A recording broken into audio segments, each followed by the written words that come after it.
Welcome to Create the Best Me. I am Carmen Hecox, a personal development coach, and I am so excited to be connecting with you today. Whether you're listening to the podcast or joining us on YouTube, my goal is to help women navigate through midlife challenges with compassion, inspiration, and empowering conversation. Each week, we'll dive into thought-provoking topics designed to build self-confidence, overcome invisible woman syndrome, and find the courage to create the best version of yourself. I'll also be joined by expert guests who will share the wisdom and insights. So make yourself comfortable and let's embark on this journey together. Well, hello there, fearless midlife trailblazers. Welcome to Create the Best Me. If you are new here, I'm so glad you made it here. If you're a returning listener, welcome back to the one and only place where we encourage and empower women in midlife to pursue their dreams and live life to the fullest. I am Carmen Hecox, your host and personal development coach. Today, we're exploring the topic that often goes undiscussed, but is incredibly significant, particularly for women in midlife. The topic is career dissatisfaction and stagnation. It's that feeling when you wake up in the morning and dread the workday ahead, or when Sunday evening rolls around and you're already feeling anxious about Monday morning. If this sounds like you, trust me, you're not alone. Now, you might be thinking, is it normal to feel this way in midlife? Is it too late to make changes? Can I even do anything about it? The answer to all these questions is a resounding yes. And that's exactly what we're going to be delving into today. First, we'll be getting to grips with understanding career dissatisfaction, what it looks like, why it happens, and why it's particularly common during midlife. Next, we'll look at how reigniting passion in your current career, exploring strategies for injecting some excitement back into your work life without necessarily jumping ship. But it's not just about reigniting the passion, but feeling a deep desire for something new. We'll also cover when to consider a new career. We'll also discuss signs that might indicate it's time to start a fresh path and how you can start identifying what that new career will be.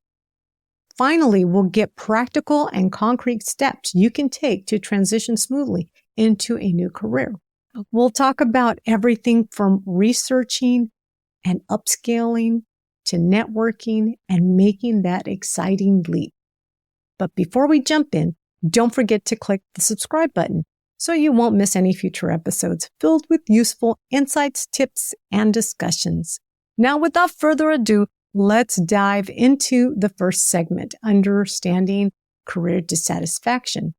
I'll begin by diving deep into understanding career dissatisfaction, a pivotal starting point for this discussion. So you might be wondering, what does career dissatisfaction look like? It's a fair question because it can manifest differently for different people. For some, it might be a general feeling of boredom or frustration, like you're just going through the motions without any real engagement or enjoyment of what you're doing. For others, it could show up as a deep sense of restlessness or feeling of being stuck in a rut where every day feels like Groundhog Day, repeating the same task over and over. In some cases, it might be more severe, leading to burnout or significantly affecting our mental health. Symptoms of burnout include feeling exhausted, having a cynical or negative view of your job, and feeling ineffective or unsatisfied with your achievement. Career dissatisfaction can be triggered by various factors. Maybe you're feeling unappreciative or undervalued, or perhaps there's a lack of career development or opportunities for progression. It could also stem from a work-life imbalance where your job is encroaching on your personal life and causes stress. For some women in midlife, this dissatisfaction can coincide with other life transitions, such as children leaving home, which can amplify the feeling of restlessness or frustration.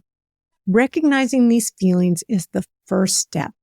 These emotions are entirely valid, and it's essential to know that you are not alone. Many women in midlife experience these feelings, and it's completely normal to want more from your career. Now, armed with this understanding, let's consider how to reignite the passion in your current job before thinking about jumping ship. Let's dive into the next segment of reigniting passion in your current career.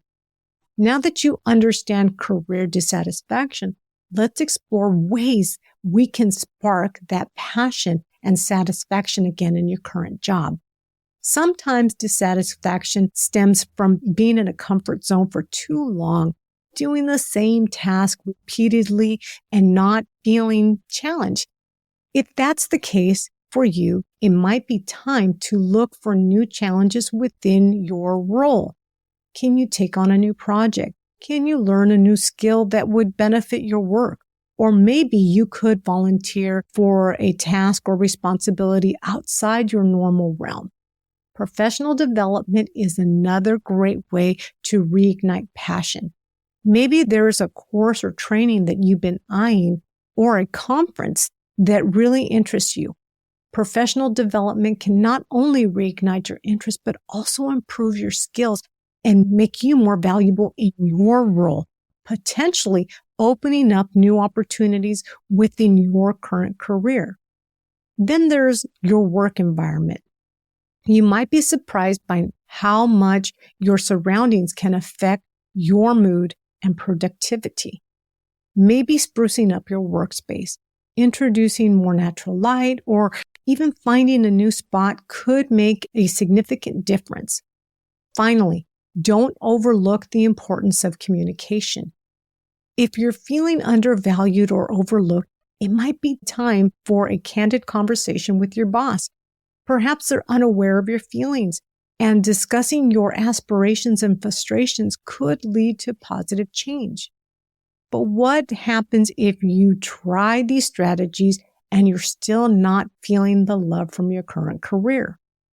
That's what we'll explore next. When to consider a new career.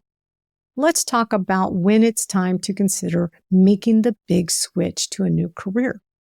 There are several signs that it might be time to consider this path. Perhaps you've tried reigniting your passion, but no matter what you do, your heart just isn't in it anymore. Maybe you're feeling chronologically stressed or dreading every workday.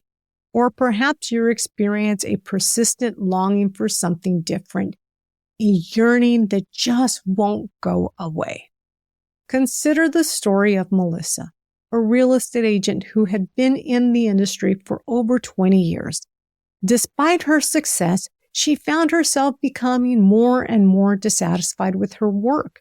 She felt unfulfilled and longed for something that would make her feel more connected to her community. After much introspection, she realized her passion laid in teaching. She loved the idea of shaping young minds and found that this career path aligned more with her personal values and desires impact on the world. For Melissa, her persistent desire for change and the clear direction she felt pulled toward were signs that it was time to consider a new career. However, it is important to remember everyone's journey is different. What worked for Melissa might not work for you, and that's okay. Listen to your intuition, pay attention to your feelings of dissatisfaction, and take time to explore what you truly want from your career. Now, let's say you decide that a new career is indeed what you're yearning for. How do you make that transition smoothly? Let's delve into the steps to transition smoothly into a new career. So you decided to embark on a new career journey. The prospect can be both exhilarating, daunting, but remember, every journey begins with a single step. Here are some steps to help you make that transition as smoothly as possible. First, start with self-reflection. Identify what you want from your career. What are your passions?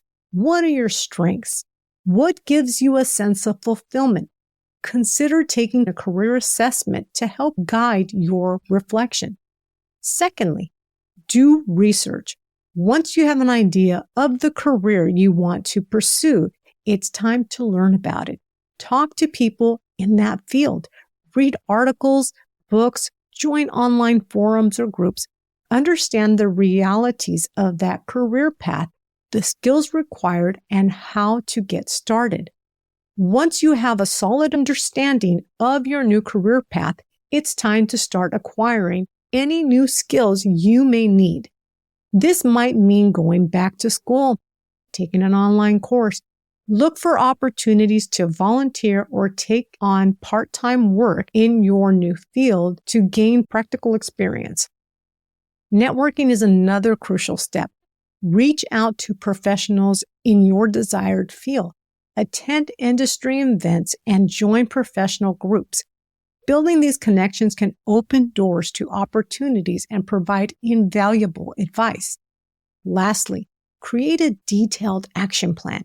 Outline your goals and the steps you could take to reach them. This could include timelines for learning new skills, saving money, or transitioning out of your current job.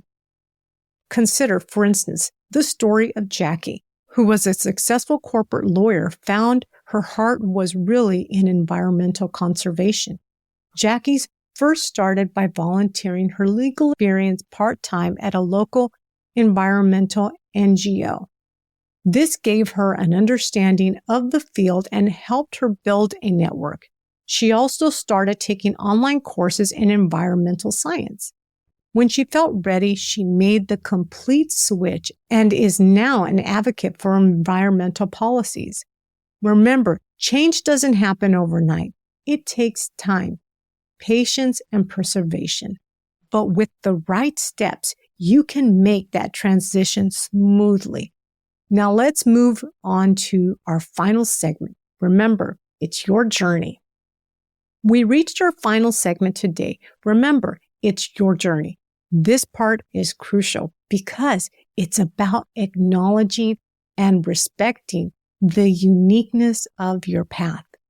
When it comes to careers, it's easy to compare ourselves to others, to see their achievements or the speed at which they're moving and feel like we're falling behind. Social media in particular can make it seem like everyone else has it all figured out. But remember, what we see online is often highlighted reels, not the full picture. Take, for instance, the story of Sarah. She was a stay-at-home mom for 15 years before deciding to start a career in interior design, her passion she had had for years.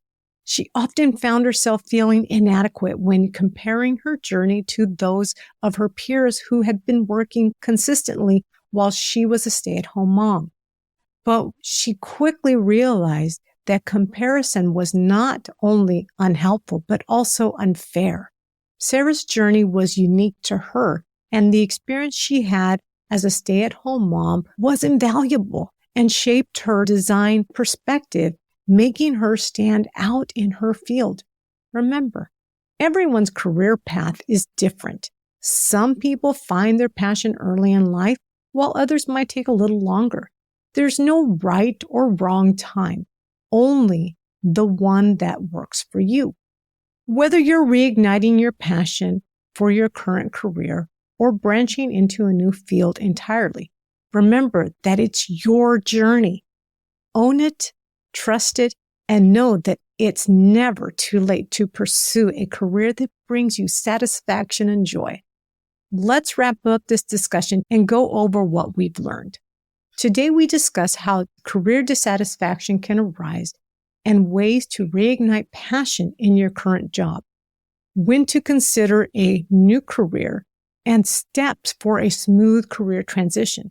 Remember, whether you're reigniting passion in your current role or setting out on a new career path, the goal is to create a work life that you love, that inspires you, and that helps you create the best you. Today's transcripts and additional information about this topic can be found at createthebestme.com/EP021. If you want more inspiration, I recommend you listen to episode 15 by heading on over to createthebestme.com/EP015. If this episode resonated with you, don't forget to subscribe to stay updated. Don't forget to come back next week because my guest is Lori Seitz, the founder and CEO of Zen Rapid and the host of Fine is a Four-Letter Word podcast. Lori's experience is working with high achiever entrepreneurs and business leaders, helping them live a more peaceful and focused life. She's also going to share some amazing tips and tricks, so you don't want to miss that episode.